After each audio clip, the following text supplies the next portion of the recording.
আমরা তখন ধরে এলাম এতদিকে প্রচণ্ড ধোয়া ঢুকতে পারতেছি না। তাছাড়া তিন দিকে ইয়ে আছে কিছু রাস্তা হয়ে যাচ্ছে না, সব দিকে ধোয়া।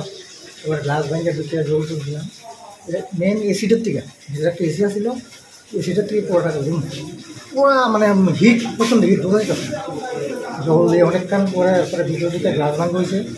তারপরে আধা ঘন্টা পরে এরপর আমরা ভিতর দিকে দেখলাম কয়টা এসি পুরা গেছে? এখানে একটা এসি মেন আর একটা হিটে পুরা।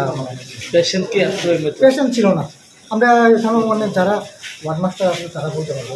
কেউ এনজিও হয়েছে? ইনজুর বলতে এখনো তো কোনো কিছু পাইছি না। ওর মানে কয়টা নাগাদ ঘটনাটা হয়েছিল? এটা দেখেন আমরা খাতাটা দেখতে পাবো, আমরা তো কল পাওয়ার সঙ্গে সঙ্গে কতক্ষণ সময় লাগলো আপনাদের? এই আবার আধা ঘন্টা। এখন পরিস্থিতি কিরকম? প্রচণ্ড কষ্ট, মানে প্রচণ্ড হিট কাজ করা যাচ্ছে। মাকেও দিয়ে কাজ আসল দিকে বোঝো তো গ্লাসটা সব মানে অ্যাডজাস্ট করে ভাঙা যাচ্ছে না। অনুমানিক